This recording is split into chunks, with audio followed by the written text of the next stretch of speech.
పెళ్ళైనా పండగైనా వేడుక ఏదైనా పట్టుచీరల ప్రత్యేక వేదిక వారాహి సిల్క్స్. రాజకీయ రచ్చగా మారుతుంది ఖమ్మం జిల్లా వెలుగుమట్ల ఇళ్ల కూల్చివేత. అయితే కూల్చివేతలను తీవ్రంగా వ్యతిరేకిస్తుంది బీఆర్ఎస్ పార్టీ. కేటీఆర్ పర్యటనతో పూర్తి స్థాయిలో రాజకీయ రంగు పులుముకుంది. ఇళ్ల కూల్చివేతలపై మౌనంగా ఉంటున్నారు కామ్రేడ్లు. ఇప్పటి వరకు కూల్చివేతలపై నోరెత్తట్లేదు కమ్యూనిస్టులు. ప్రధానంగా పేదలకు ఎక్కడ అన్యాయం జరిగినా వెంటనే పరిగెత్తుకొని వెళ్లేటువంటి నేతలకు ఏమైంది అంటూ చర్చ కూడా మొదలైంది. ప్రజా పోరాటాలకు కేర్ ఆఫ్ అడ్రస్గా మారేటటువంటి పరిస్థితి ఉండేది కామ్రేడ్లు. కానీ తాజాగా కమ్యూనిస్టుల మౌనం పైన జనంలోనూ చర్చ మొదలైంది. కాంగ్రెస్ ప్రభుత్వంతో స్నేహం వల్లే నోరెత్తడం లేదా, లేక కోర్టు ఆదేశాలతో భూదాన యజ్ఞ బోర్డుకు చెందినటువంటి 31 ఎకరాలకు సంబంధించినటువంటి భూమిని స్వాధీనం చేసుకుంటున్నటువంటి పరిస్థితి కనబడుతుంది ప్రభుత్వం. ఈ నేపథ్యంలో కూల్చివేతలతో రోడ్డున పడుతున్నాయి 1000కి పైగా కుటుంబాలు. ఈ మొత్తం వ్యవహారంపైన కమ్యూనిస్టులు మౌనంగా ఉండడానికి కారణాలపైన మాత్రం భిన్నాభిప్రాయాలు వ్యక్తమవుతున్నాయి. ఇక ఇదే అంశానికి సంబంధించి మరింత సమాచారం మా ప్రతినిధి సతీష్ అందిస్తారు. సతీష్, చెప్పండి, మొత్తం మీద ఎలా చూడాలంటారు? ఎందుకంటే ఒకవైపు పూర్తి స్థాయిలో ఎక్కడైనా అన్యాయం జరిగినా లేదా ఇలాంటి కార్యకలాపాలను ప్రభుత్వం తీసుకున్నా, ఇలాంటి విధానాలు చేపట్టిన కమ్యూనిస్టులు వెంటనే వ్యతిరేకించేటువంటి అవకాశం ఉండేది. కానీ తెలంగాణలో అలాంటి అవకాశమే లేనటువంటి పరిస్థితి కనబడుతుంది. కారణం ఏంటంటారు? ముఖ్యంగా ఏదైతే ఖమ్మం జిల్లా వెలుగుమట్లలోని ఈ మొత్తం కూడా భూదాన్ భూముల్లో జరిగినటువంటి ఇళ్ల కూల్చివేతలు ప్రస్తుతం తెలంగాణ రాష్ట్ర వ్యాప్తంగా తెలంగాణ రాజకీయాల్లో ఒక తీవ్ర దుమారాన్ని రేపుతున్నాయి. దాంతో పాటుగా కేటీఆర్ పర్యటన తర్వాత ఒకవైపు రాజకీయ రచ్చ జరుగుతూ ఉంది. ఎందుకు ఈ 31 ఎకరాలకు సంబంధించి ఇటు సిపిఐ నాయకులు స్పందించట్లేదు? ఎందుకంటే పేదోడికి ఎక్కడ ప్రాబ్లం వచ్చినా, పేదోడికి ఎక్కడ ఇబ్బంది ఉన్నా ఈ సిపిఐకి సంబంధించి సిపిఐ కావచ్చు, సిపిఎం కావచ్చు, కామ్రేడ్స్ స్పందిస్తూ ఉంటారు. చిన్న చిన్న విషయాలకు కామ్రేడ్స్ స్పందిస్తూ ఉంటారు. మరి ఇప్పుడు ఎందుకు స్పందించట్లేదు? సో ఎందుకు కాంగ్రెస్ తో సన్నిహితంగా కాంగ్రెస్ తో పొత్తుతో ఉన్నారు కాబట్టి మాట్లాడతలేరా అన్నట్టు కూడా మరి రాజకీయంగా విమర్శలు అయితే వస్తున్న పరిస్థితి కనబడుతుంది. ఇటు ప్రజలు కూడా ఎందుకు మరి ఏదైతే సిపిఐ పార్టీ వాళ్ళు స్పందించట్లేదు, కొత్తగూడెంలో మొన్ననే అంటే ముఖ్యంగా ఖమ్మంకి సంబంధించి కొత్తగూడెంకి సంబంధించి కూడా పెద్ద ఎత్తున వాళ్ళు సీట్లు కైవసం చేసుకున్నారు. ఈ కార్పొరేషన్ సీట్ ఒకటి కైవసం చేసుకున్నారు. సో ఇది కూడా మరి అంత ప్రియారిటీ ఇచ్చినటువంటి ప్రజలకు ఎందుకు మరి ప్రజల వైపు మాట్లాడతలేరు అనేది ఒకవైపు చర్చనీయాంశంగా మారింది.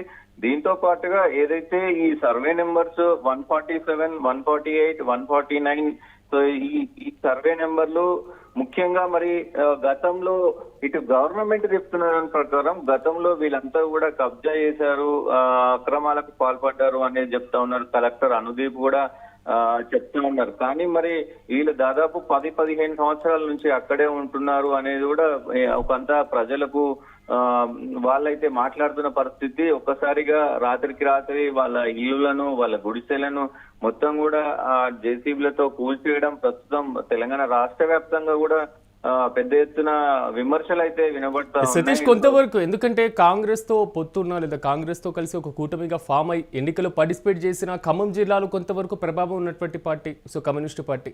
సో ఆ జిల్లాలో కూడా ప్రభావాన్ని కోల్పోయేటువంటి అవకాశం ఉండదా ఇలాంటి చర్చ తెర మీదకి వస్తే? డెఫినెట్ గా వాళ్ళకు ఉన్నటువంటి స్థానాలలో ఖమ్మం రీసెంట్ గా ఖమ్మం పెద్ద ఎత్తున గెలుచుకున్నారు. ఖమ్మం ప్రజలు కూడా ఆదరించారు. కానీ కొత్తగూడెంలో గెలిచిన తర్వాత కూడా మరి ఎందుకు స్పందించట్లేదు?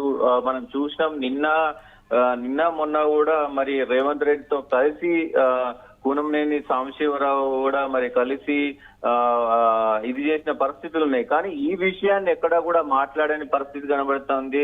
ఇటు మీడియా ముఖంగా కానీ చిట్ చాట్ కానీ లేదంటే ఒక సందేశం పంపడం కానీ ప్రభుత్వానికి ఒక విన్నపం చెప్పడం కానీ జరగలేదు. సో ఇక్కడ సిపిఎం కానీ సిపిఐ కానీ రెండు పార్టీలు కూడా మరి ఈ విషయంలో నోరు మెదపడం లేదు. దానికి సంబంధించి ప్రస్తుతం చర్చనీయాంశంగా మారింది. ఒకవైపు ఇటు బీఆర్ఎస్ అయితే పెద్ద ఎత్తున గగ్గోలు పెడుతున్న పరిస్థితి కనబడతా ఉంది. ఎందుకంటే మొత్తం కూడా ఈ వ్యవహారం మొత్తం కూడా పెద్ద ఎత్తున కేటీఆర్ విమర్శలు చేస్తా ఉన్నాడు. అసలు ఈ ప్రభుత్వం పేదల ఇండ్లను కూల్చడం రాక్షస పాలన, దానికి రాక్షస పాలనకు ఇటు సిపిఐ సిపిఎం వత్తాసు పలుకుతున్నాయంటూ కూడా విమర్శలు అయితే చేస్తూ ఉన్న పరిస్థితులు కనబడుతూ ఉన్నాయి.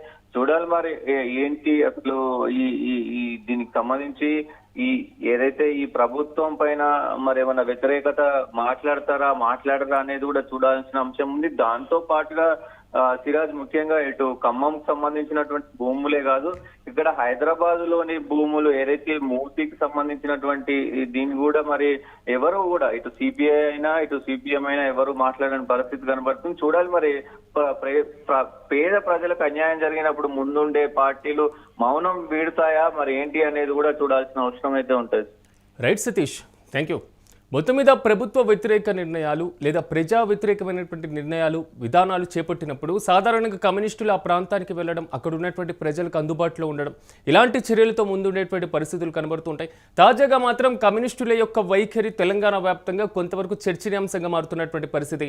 ఎందుకంటే ప్రధానంగా రాజకీయ రచ్చగా మారుతుంది ఖమ్మం జిల్లా వెలుగుమట్లలో ఇళ్ల కూల్చివేతకు సంబంధించినటువంటి విధానం.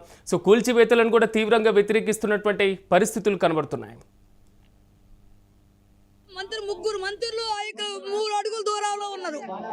మరి ఏ మంత్రి సరే నాకేం తెలియదమ్మా, ఇగో మీరు కథ అన్నం తినండి, ఇగో మంచిలు తాగండి అని ఒక ముద్ద బోబెట్టినోళ్ళు కావు, గిన్ని మంచిలు పోసిన వాళ్ళు నిన్నటి నుంచి ఇవాళ దాకా కటికి ఉపాసంతో పచ్చేస్తున్నాం మేము. మరి ఏం చేద్దాం, రాత్రి ఇల్లు కొట్టినా కూడా దోమలలో అట్లాంటి రేకుల బండలలో పండుకున్నాం.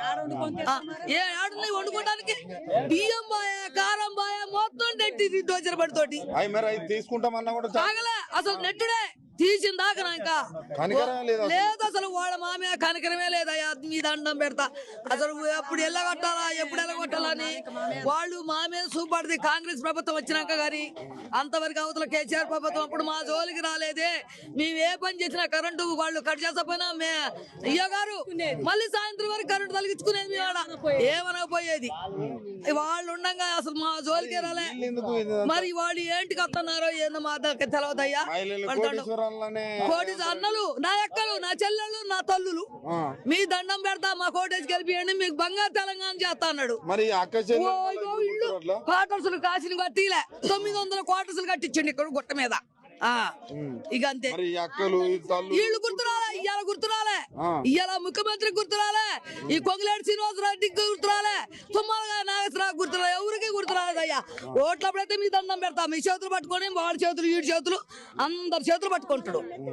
ఇవాళ ఎవరు కాని రాట్లా. మీరు ఏం చేసాం భగవంతుడు, మీరు మా మీద దయించి మాకేమన్నా ఒకసారి చూపించే ఏర్పాటు చేసి మీ దండం పెడతా, అదొక్కటి చేయండి అయ్యా. మీ దండం పెట్టి మీరు ఇచ్చేదాకా మేము ఏం చెప్తాం, ఏం చెప్పం, ఏం చెప్పే వాళ్ళకి వాడు ఏం చెబుతాం.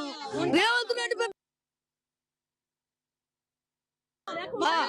ఇల్లు కూలగొట్టారయ్యా, కూలీ నాలు చేసుకొని ఇక మనం డైరెక్ట్ గా ఉంటున్నాం కదా. ఈ గుడిచెలు రేకులు అయితే గాలి మధ్య వేసిపోతుంటే వేసినప్పుడు 10,000 అవుతాయి అని నాకు దగ్గర చేత కానీ 4 బిళ్ళలు తెచ్చి పెట్టుకొని కట్టుకుంది ఇల్లు. మన ఆ ఇల్లు గోలగొట్టిపోయా, 10 లక్షలు పెట్టి కట్టుకుంటే ఇల్లు గోలగొట్టిపోయా, 20 లక్షలు పెట్టి కట్టుకున్నది గోలగొట్టా, రేకులు చెడ్డోడిది గోలగొట్టా. మేము ఎడ్డు పోయి సచ్చాం. ఇంకా మేము ఏడ పని చేసి మేము హోటళ్ళలో చేయటం, ఇళ్లలో పని చేసి సాయంత్రం 4 వస్తాం ఇక్కడికి, పొద్దున్న 7 గంటలకు పోతాం. రోడ్డు కోలు ఎవరు పని లేదు, బువ్వ లేదు, పని లేదు, పోతే తెచ్చుకున్నట్టు లేకపోతే తిన్నట్టు లేకపోతే లేదు. నిన్నటి నుంచి ఏం పని లేదు. మరి మాకు డబ్బులు బువ్వేడిది ఏడ్చుకుంటూ కూర్చుంటే సరిపోతాండి. మీ పనికి పోయి తినేటట్టున్నది.